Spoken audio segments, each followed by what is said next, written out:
입니다. 마태복음 18장 1절부터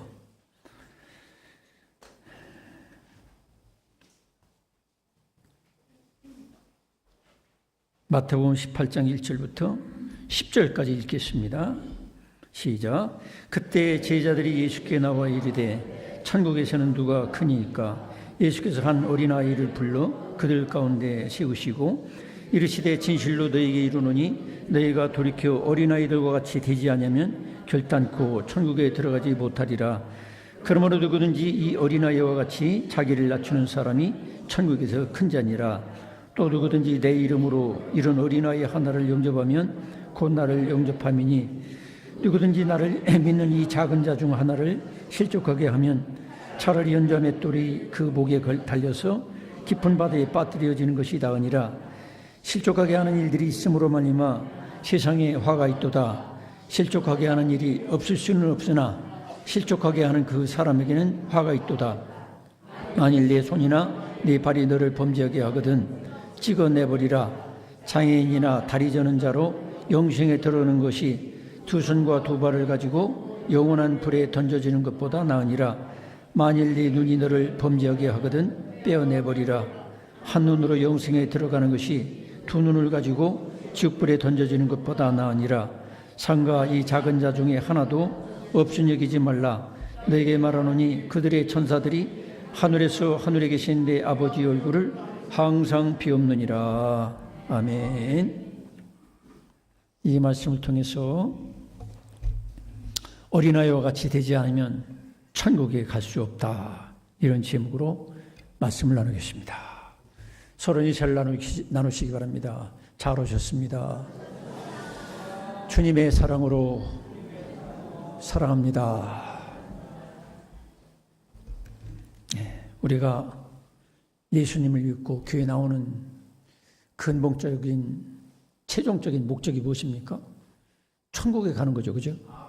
천국에 가는 건데, 예수님께서 여기 오늘 읽을 말씀 보니까 너희가 어린아이같이 되지 않으면 천국에 갈 수 없다고 그렇게 말씀하세요. 3절에 보니까 너희가 돌이켜 어린아이들과 같이 되지 아니하면 결단코 천국에 들어가지 못하리라. 아주 굉장한 폭탄선언 같은 말씀을 하십니다. 도대체 이 뜻이 무엇입니까? 어린아이들과 같이 음석 뿌리고 똥 싸고 오줌 싸고 또 말썽만 씹히고 그렇게 되어야 천국에 간다는 얘기입니까? 어린아이들과 같이 이렇게 유치하게 되고 떼를 쓰고 그래야 천국 간다는 건 아니겠죠.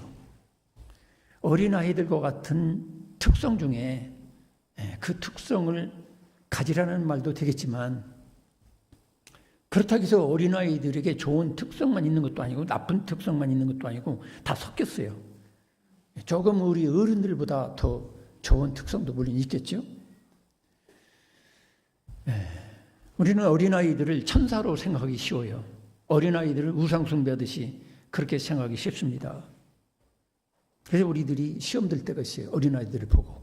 저도 우리 손녀 하리를 처음 낳아가지고 집에 데리고 왔는데, 그 어린아이 넣는 그 상자 같은 그 있잖아요, 왜. 살짝 들어보니까 저를 쳐다보고 빵긋 늙고 있는 거야.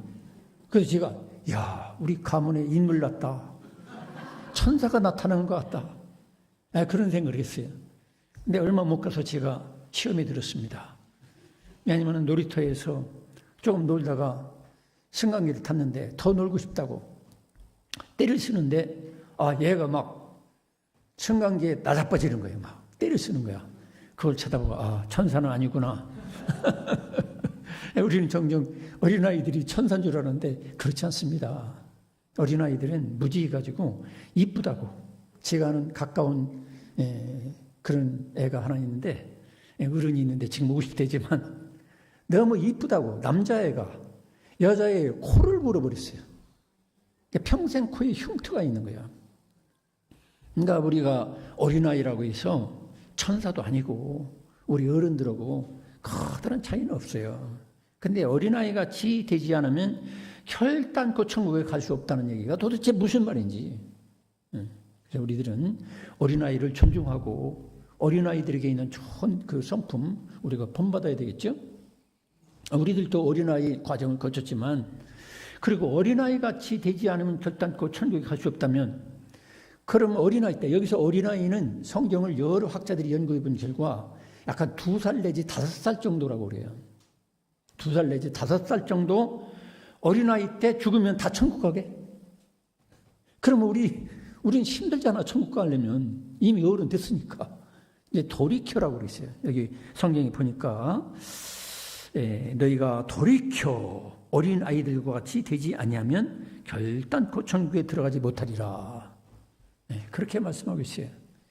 이 성경 본문이 나오게 된 배경을 한번 살펴보면 17장에 무슨 사건이 일어나느냐면 예수님께 특별히 베드로, 야고보, 요한 사랑하는 제자 중에 더 사랑하는 그야말로 끔찍하게 사랑하는 세 제자들을 데리고 높은 산에 올라가셨어요. 높은 산에 올라가셨는데 그래서 갑자기 예수님의 얼굴이 예수님 자체가 다 변형이 됐어요. 영어로 트랜스폼. 완전히 변형돼 가지고 막 얼굴이 태양같이 빛나고 막 옷도 어떻게 표현할 수 없는 그런 희고 흰 옷으로 막 빛나는 거야. 그 다음에 1500년 내지 800한 수십 년 전에 죽었다고 생각하는 엘리야와 모세가 나타난 거야. 그래서 예수님과 모세와 엘리야가 서로 대화하는 것을 세 제자들이 쳐다봤어요. 그러니까 너무 황홀한 거예요. 야, 분명히 그들이 뭘 깨달았겠어요? 천국은 있구나. 죽은 다음에 끝나는 게 아니라 1500년 전에 죽었던 모세가 나타났고, 또 800 몇십 년 전에 죽었다는 엘리야가 나타나가지고 예수님하고 대화하는 걸 쳐다보니까 이들의 마음속에 흥분이 일어나는 거예요. 야, 진짜 천국은 있구나. 죽은 다음에 끝나는 게 아니라 1000년 내지 1000년 만년이라도 여전히 살아있구나.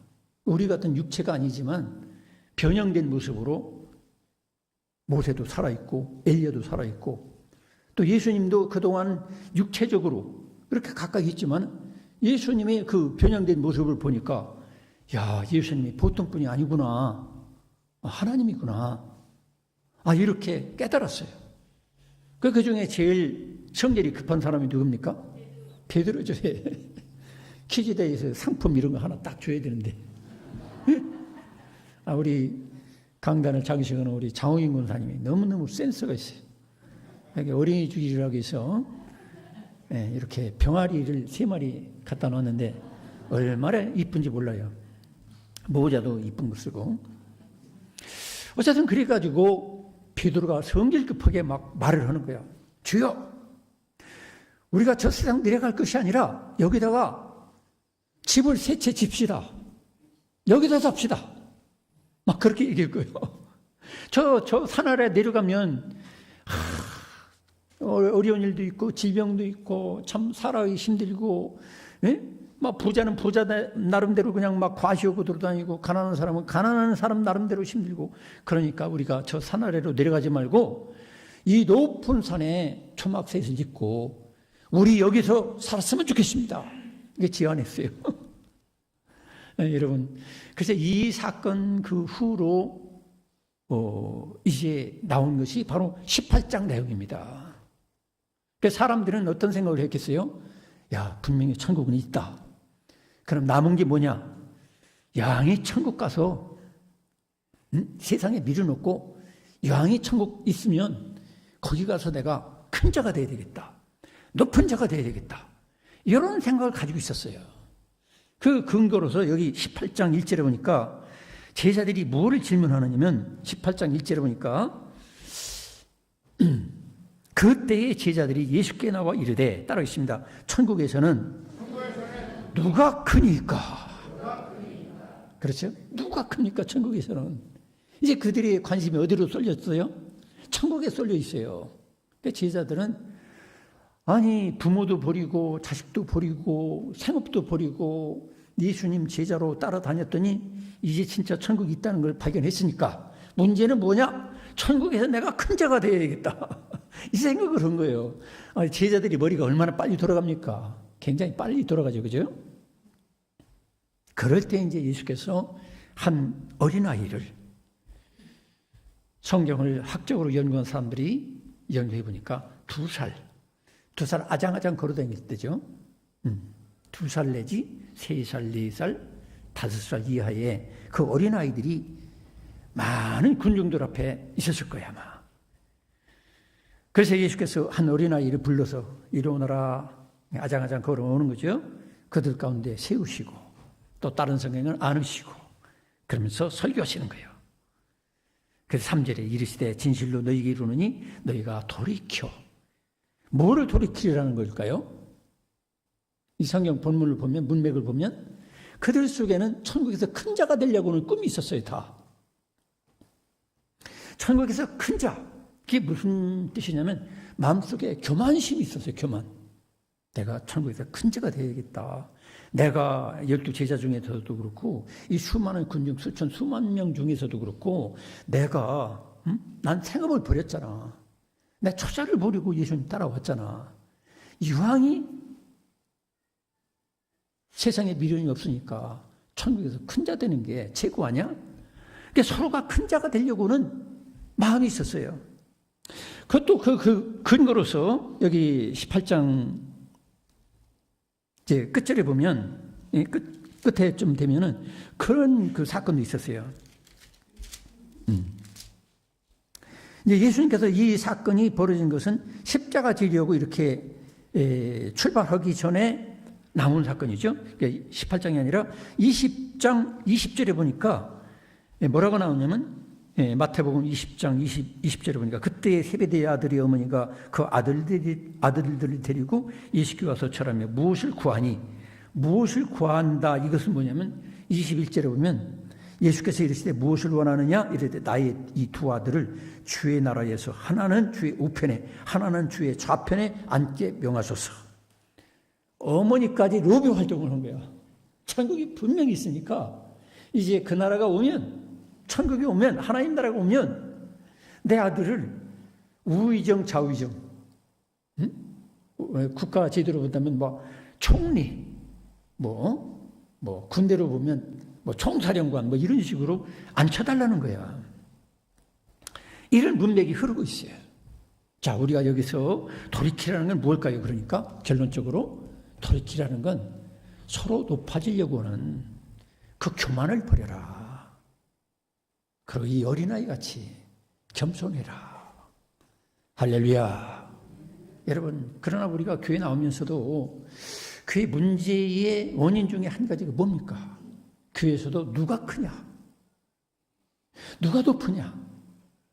이게 간단한 문제가 아니에요. 그래서 교회에서도 집사가 내가 10년 나왔는데도 집사가 안 되면 나는 한참 밑에야. 내 친구는 집사가 됐는데 또 권사가 될 나이 정도가 됐는데 그만큼 봉사도 했어요. 근데 투표로 민주적으로 하니까 투표로 하니까 권사가 안 되면 나는 밑바닥이네. 때가 되면 좀 높아져야 되는데 이런 생각을 해요. 또 아니면 장로도 마찬가지.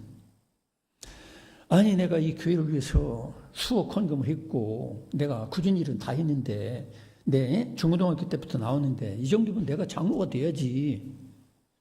나같이 큰 자가 어디 있어? 나같이 높을 사람이 어디 있어? 책임질 만한 사람이 어디 있느냐고. 이렇게 해서 이제 장로직을 사모하기도 하고 그래요. 그런데 이게 간단한 문제가 아닙니다. 교회직은 이게 누가 크냐 높으냐 그게 아니에요. 누가 더 많이 희생적으로 섬기겠느냐 그거예요. 심지어는 내 땅을 팔아서 내 집을 팔아서라도 교회 어려운 일을 감당하고 성도들을 섬겨줄 것이냐. 그런 희생과 큰 짐을 지는 것이 바로 교회직입니다. 목사직도 이것이 높은 직이 아닙니다.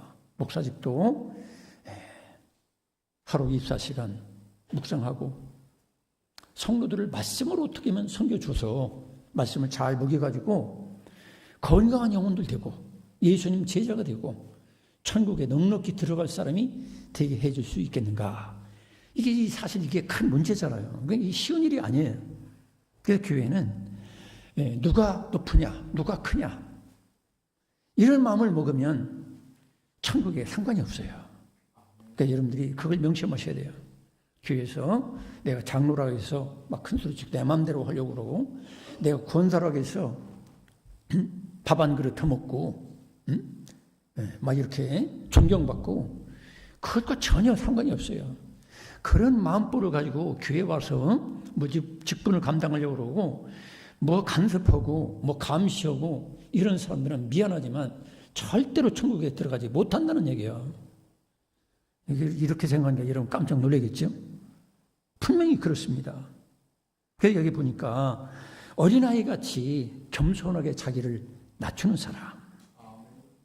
그래서 여기 4절에 보니까 뭐라고 합니까? 그러므로 누구든지 이 어린아이와 같이 자기를 따르십니다. 자기를 낮추는 사람이 천국에서 큰 자니라. 자기를 낮추는 사람이에요. 근데 많은 사람들이 자기를 낮추는 사람이 별로 없어요. 권사들이 순서가 되면 내 당연히 돼야지.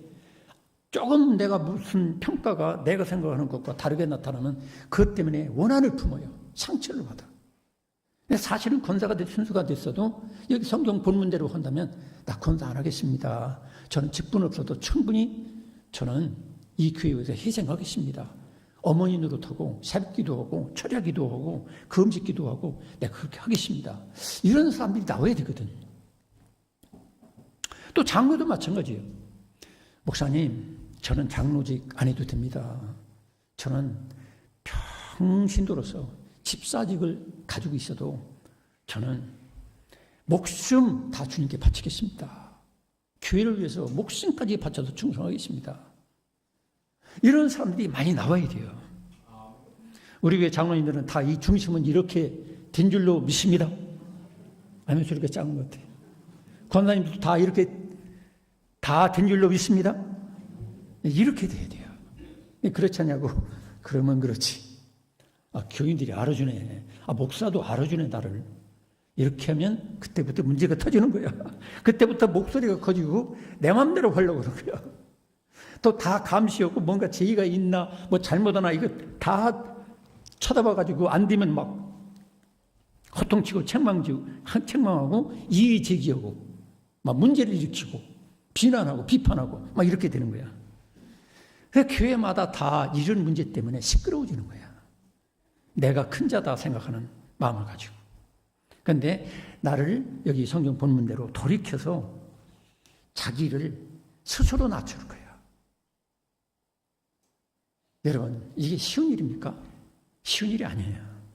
나를 스스로 낮추는 거예요. 사람들이 나를 죄진 것도 없고 커다란 무슨 문제가 없는데 자꾸 어떤 집사가 어떤 군사가 나를 비난하고 돌아다니고 막 험담하고 그러면 그건 하나님이 나를 낮춘다고 생각하면 간단한 거야. 그렇지 않냐고. 아무개가 나를 비난하고 아무개가 나를 막 험담하고 나 견딜 수가 없습니다. 너무 억울합니다. 그건 이 성경 본문을 제대로 깨닫지 못한 거예요. 따르겠습니다. 남들이 나를 낮추면 내가 더 낮춰야 되겠다. 그런 저와 여러분 되기를 축원합니다. 돌아가신 한경진 목사님, 우리나라에서 제일 인정받고 훌륭한 목사님이라고 그러죠. 한경진 목사님에게 안수 집사인가 어떤 중직자가 이런 종이에다 빽빽하게 몇 장을 적어가지고 와서 우리 목사님이 고쳐야 될 점, 우리 목사님이 잘못하는 거 다 가지고 와서 목사님에게 이런 문제가 있습니다. 목사님 왜 이렇게 합니까? 그거 다 읽어보라 했대. 그리고 한경희 목사님 마지막에 뭐라고 했냐면 집사님이 생각하는 것보다 더는 더 죄가 많습니다. 저는 집사님이 여기 써여 있는 것보다도 저는 더 흠이 많고 악한 사람입니다. 죄송합니다. 그 안우 집사가 뭐라고 했겠어요? 아무 소리 못하고 지금 돌아가는 거예요. 성도 여러분, 저나 여러분이나 여러분들에게 대해서 어떤 모함을 하고, 사실 형사법에는 그래요. 그 사람이 중죄라고 확실한 근거가 심판이 내리기 전까지는 그 사람에 대해서 죄인이라고 추측까지도 하지 말라는 거야. 일단 선의로 보는 거야. 미리 딱 관념을 가지고 잘못했다는 걸 가지고 몰아붙이기 시작하면 어떻게 돼요? 그건 올바른 판단을 내릴 수가 없어요. 그래서 우리들은 함부로 내가 누구의 심판자인 것처럼, 교회 어떤 직분자나 어떤 사람들이 잘못된 것처럼 미리 고정관념으로 자기 의와 자기 선에서 판단하는 것 조심하셔야 돼요. 그건 뭐냐면 어린아이 같은 태도가 아니거든. 내가 어른이다. 나는 너보다 의로워. 나는 너보다 더 영적이고. 그런 마음을 가지고 교인들을 대하고 직분자들을 대하다 보면 교회는 문제가 심각하게 되는 것입니다. 그래서 예수께서는 결단코 천국에 가지 못할 사람, 어떤 면에서 교만한 사람이에요. 자기를 낮추어 어린아이같이 되게 처신하지 못하는 사람은 어떤 면에서 결단코 천국에 갈 생각조차 하지 마라. 엄하게 말한다면 이렇게도 얘기할 수가 있는 거예요. 여러분, 돌이키시기를 축원합니다. 자꾸 돌이켜야 돼요. 나도 모르게 이 교만기가 올라와요. 에덴 동산에서 인간이 타락한 것도 그 교만기가 올라왔잖아요. 하나님같이 될 것이다.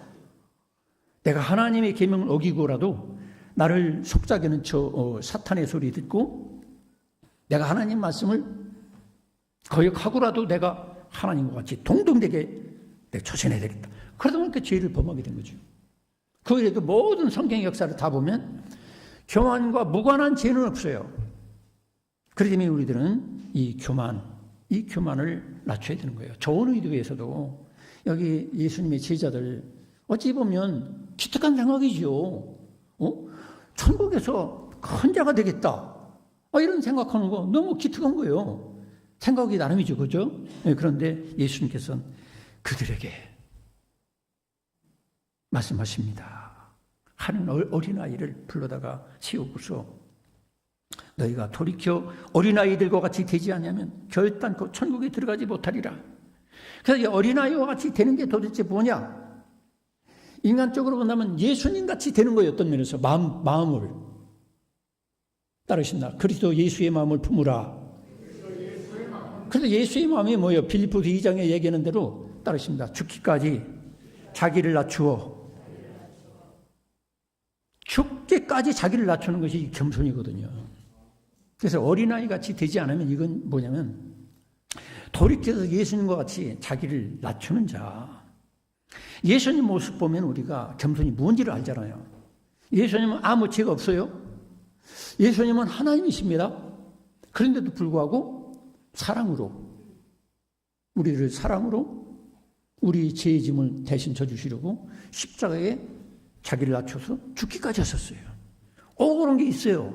너무너무 억울해요. 인간적으로 본다면. 아무 죄가 없잖아요. 또 예수님은 또 전능한 거룩한 하나님이세요. 그런데도 불구하고 그런 것들을 다 포용하시고 십자가에다 뭐라고 했어요? 아버지, 저들을 사하여 주옵소서. 저들이 알지 못하고 그러는 것입니다. 이런 겸손이 저와 여러분에게 있기를 축원합니다. 그것이 없으면요, 마음의 천국을 누릴 수가 없어요. 그리고 우리가 이제 성경 전체적으로 본다면, 아니 예수님 믿으면 천국 간다 있잖아. 아니 성령과 말씀으로 거듭나면 천국 간다 있잖아. 그런데 왜 또 18장에 보면은 어린아이같이 자기를 낮추지 않으면 천국 갈 수 없다고 그러는 거야? 예수님 말씀은 저 모순이 있는 거 아니야? 이렇게 생각이 쉽죠. 아니 그래요? 이것은 어떤 면에서 구원론적인 입장에서 생각해 본다면 뭐냐면, 구원받은 백성들이 하나님 나라를 지금 이 땅에서부터 누리지 못하는 이유가 무엇이냐? 그건 바로 교만 때문에 그렇다. 이걸 가르쳐 주려고 그러는 거예요. 뭐 예수 믿는 거 가지고 안 된다 그게 아니에요. 예수님 믿음으로 천국 가지요. 성령과 말씀으로 거듭나야 천국 가지요.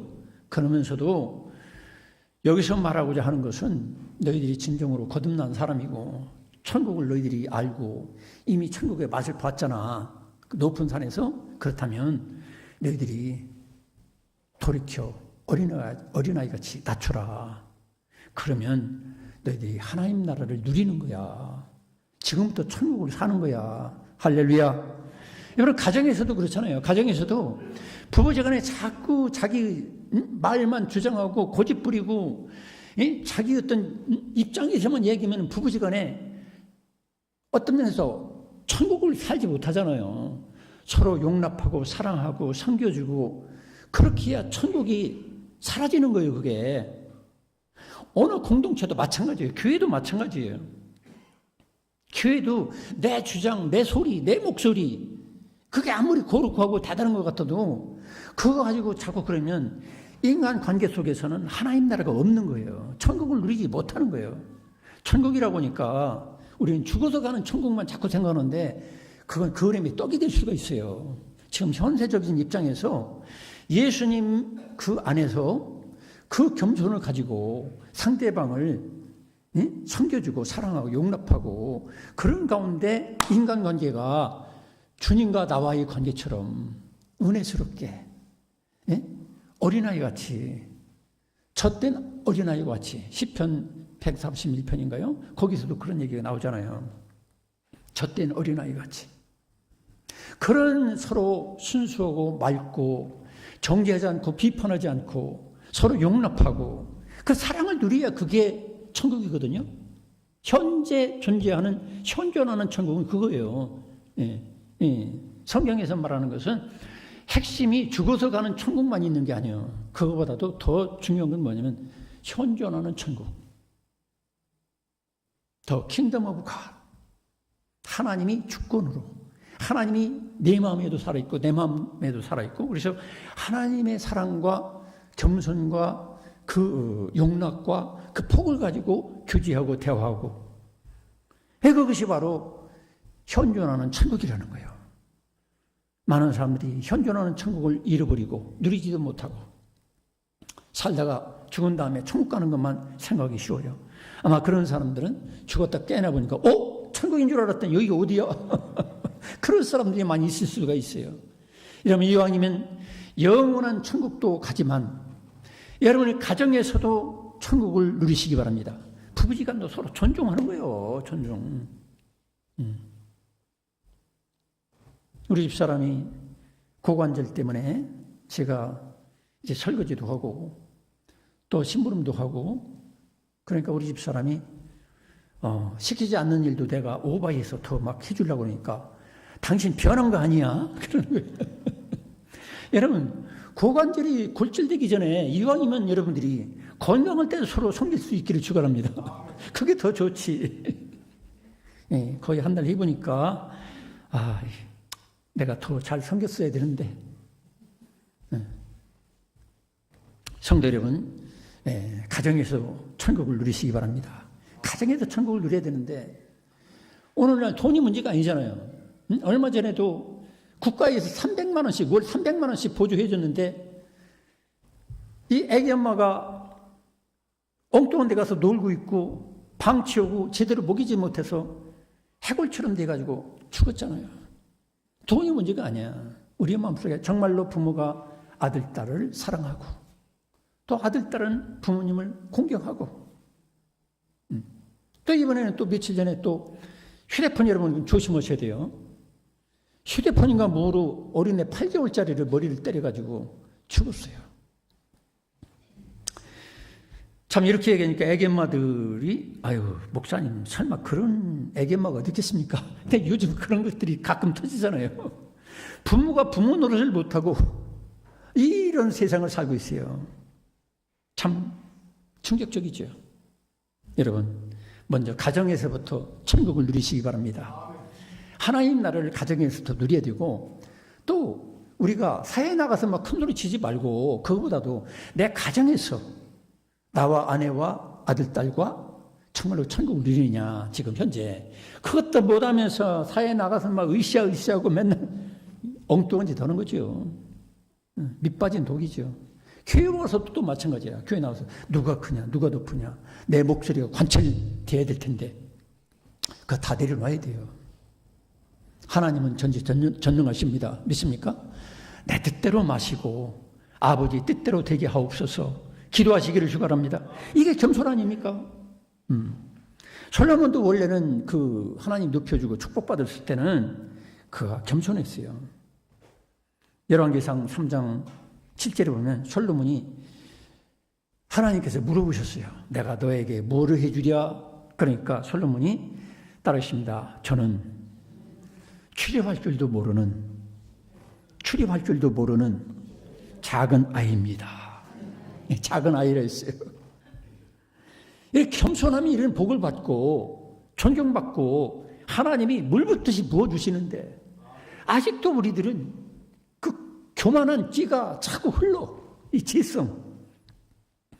여러분 오늘 여기 읽은 말씀에서 가장 핵심적인 것은 예수님께서 그렇게 말씀하시고 그 다음에 예수님이 채찍에 맞으시고 억울한 누명을 뒤집어 쓰시고 십자가에 못 박혀 죽으시러 가는 거예요. 이게 겸손이다 이 말이에요. 겸손. 사실 그래서 내가 안 죽어서 문제야. 내 의와 내 교만과 내 잘난 것과 내 주의와 주장 고집과 이것들이 안 죽으니까 자꾸 부딪히는 거야. 껄끄러워. 여러분 돌이키시길 축원합니다. 아멘 소리가 없는 거 보니까 나는 안 돌이킵니다. 죽을 때까지 난 안 돌이킵니다. 그겁니까? 돌이키시길 축원합니다. 예수님이 그랬잖아요. 돌이켜 어린아이들과 같이 되지 아니하면 결단코 천국에 들어가지 못하리라. 그러니까 제자들에게 얘기한 거예요. 오늘도 우리 성도들에게도 예수님이 지금 시공간을 초월해서 이 말씀을 하시는 거예요. 너 돌이켜 어린아이와 같이 되지 않으면 너 결단코 천국에 갈 수 없다. 그래서 우리는 항상 이 말씀을 들으면 도전을 받고 충격을 받고 돌이키는 저와 여러분 되시기 바랍니다. 그 다음에 또 어린아이 특성이 뭐예요? 겸손이고 전적으로 믿고 의지하는 거예요. 우리 예수님은 어떻게 했어요? 어린아이같이 따르십니다. 아버지여 내 영혼을 아버지께 의탁하나이다. 이런 아버지 하나님께 의탁하는 것. 그런 사람만이 천국 가는 거예요. 근데 인간들은 어리석어서 내 의를 가지고 내 선행을 가지고 내가 교회도 얼마 있고 내가 뭐 전도를 몇 명 했는데 나 같은 사람이 천국 못 가면 하나님이 잘못이지. 어떤 목회자한테 지난 주간에는 전화가 왔어요. 자기는 이름도 없이 빚도 없이 어느 곳에 가서 교회를 세워가지고 복음을 전했는데 자기에게는 몸은 병들었고 그것도 뜻대로 다 안 되고 그래서 심지어 그런 얘기 하더라고. 하나님 낚시에 내가 걸려들었다고. 하나님 원망하는 거예요. 그래서 내가 그게 아니라고. 하나님한테 쏘겠다고 생각하지 말고 우리가 아니 목사도 그렇고 장로님들도 그렇고 때가 되면 골절도 되고 때가 되면 병들고 그분 나이가 이제 거의 80이 가까워. 아니 그러면 우리가 하나님의 일에 충성 다 있다고 80 아니면 90, 100살까지 무조건 건강해야 돼요? 그거 아니잖아요. 병들 수도 있고 넘어질 수도 있고 경제적으로 힘들 수도 있고 또 교회가 계속 붕될 수도 없잖아요. 오늘 한국교회는 자꾸 줄어들잖아요. 1000만 어쩌고 있다가 800만, 700만 자꾸 줄어들잖아요. 그럼 내 교회만 무조건 부흥돼야 됩니까? 교회 개척일 수도 어떤 교회는 교인들이 그 교회도 그래요. 한 4, 50명 모였었어요. 자꾸 줄어들어. 주일학교 애들도 없고 청년들도 다 직장 때문에 다 사라졌고 그러니까 낙심이 되는 거예요. 저도 그 심정은 충분히 이해를 해요.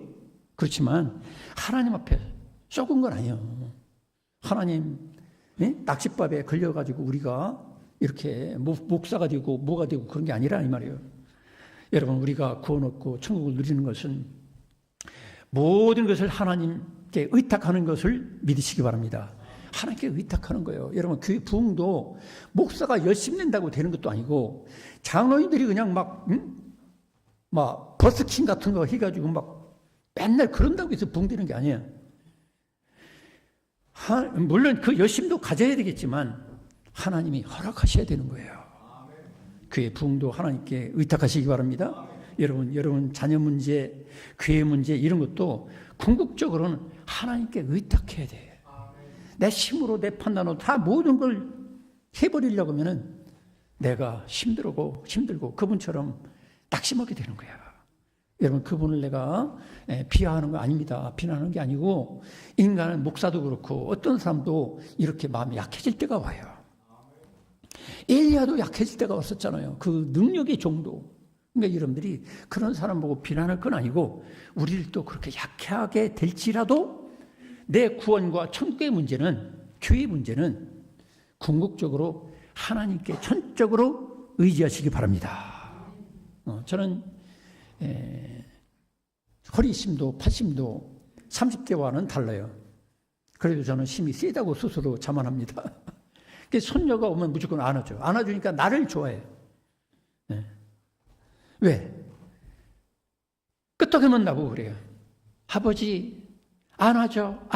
그러면 그 안아줘라는 말에 내가 넘어가는 거예요. 안아달라는 건 할아버지를 믿고 전적으로 의탁합니다. 그 얘기거든. 그러니까 팔이 아픈데도 불구하고 어깨가 아픈데도 불구하고 무조건 안아주는 거야. 이게 반드시 좋은 교육은 아니라고 생각해요. 할머니는 막 아픈 척하고 막 깨병을 부른대 일부러. 그러니까 걔가 눈치 딱 보고서 할머니한테 가까이 가지도 않고 나한테만 오는 거야. 어떤 때는 엄마한테도 안 오고 나한테도 와. 나한테로.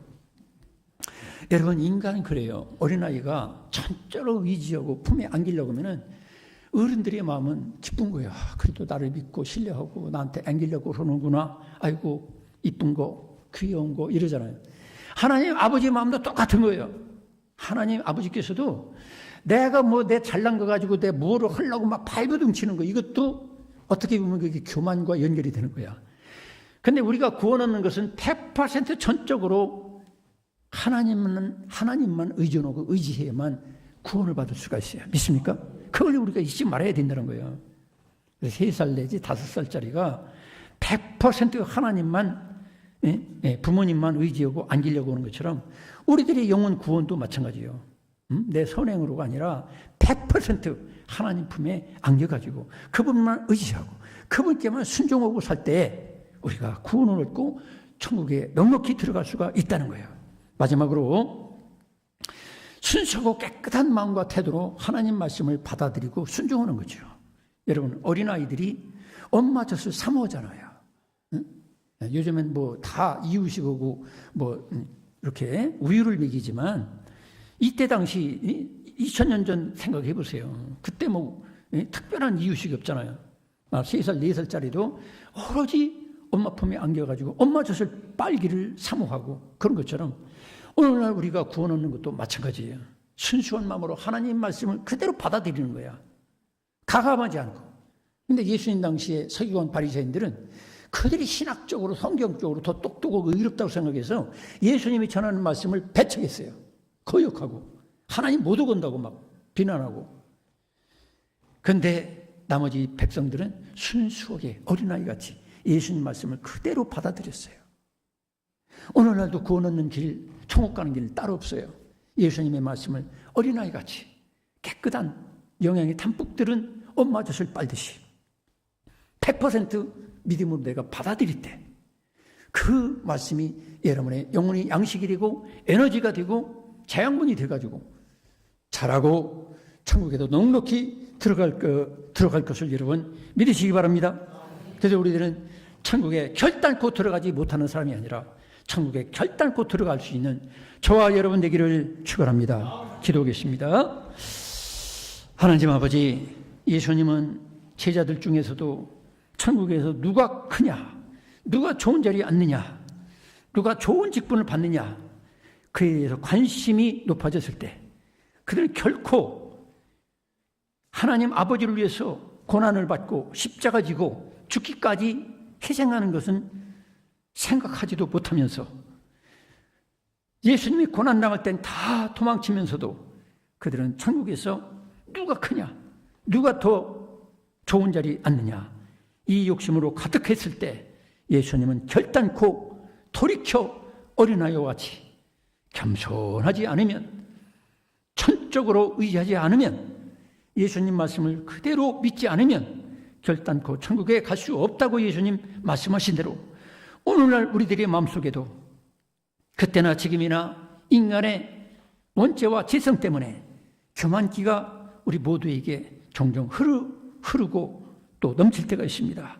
이럴 때일수록 항상 예수님 말씀을 명심하면서 좀 더 남들이 나를 낮추기 전에 나를 낮추고 더 회생하고 더 십자가의 길을 걸어가는 결단이 그 지혜가 우리 모두에게 있기를 간절히 기도하옵나이다. 아멘. 이 시간에 우리 다 같이